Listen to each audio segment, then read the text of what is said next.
titled Picture of the Lamb with 144,000, verse 1. And I looked, and lo, a lamb stood on the Mount Zion, and with him 144,000, having his father's name written in their foreheads. Revelations chapter 12 and verse 1.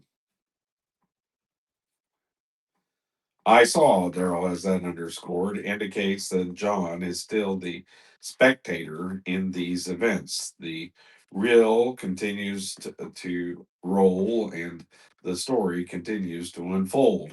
Daryl has this underscored: the Lamb is the Lord Jesus Christ.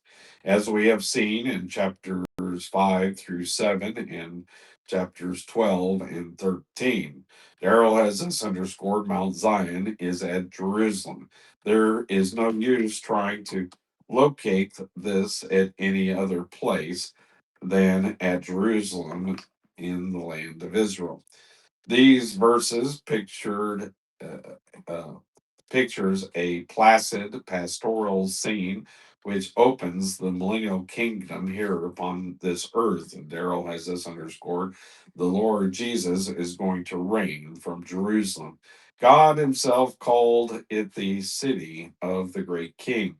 And in Psalms chapter 2 and verse 6, he says this: Yet have I set my king upon my holy hill of Zion. It is the Father's intention to place the Lord Jesus upon the throne of David in Jerusalem, and is specifically at Mount Zion. Daryl has this underscored: 144,000.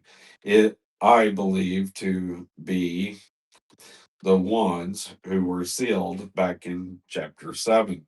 Although I recognize that there were some problems connected with this view, they came through the great tribulation like the three Hebrew children came through the fiery furnace. Notice that the Lamb stands with them on Mount Zion, although he is in his person, the Lamb, he is also the shepherd. Remember that. And Daryl has this underscored: he started out with 144,000 and he came through the great tribulation with 144,000. He didn't lose one.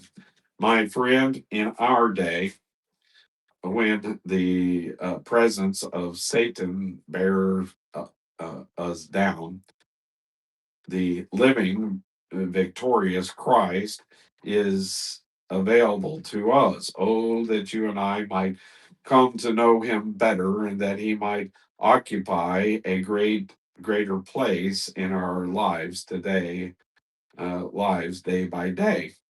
I am convinced in my own experience that the Lord Jesus Christ in person is the answer. When I see plagues with the um, motto, plaques with the motto, Jesus is the answer, I always say that it depends on what the question is. But certainly, he is the answer to problems for which men are trying to work out solutions by some little method. They will tell you that if you follow their little legal system and can solve the problems of your personal life, your home, your work, and your church, I doubt that there ever was a day in which there was so much teaching in all of these areas, and yet there is a less victorious living in the daily experience of believers. What is the real problem today? We don't need a method. We need Christ. We need to know him in a wonderful way. We need to draw closer to him by the way. When was the last time you told him that you loved him? He has said that he loves you, and you ought to tell him that in return. And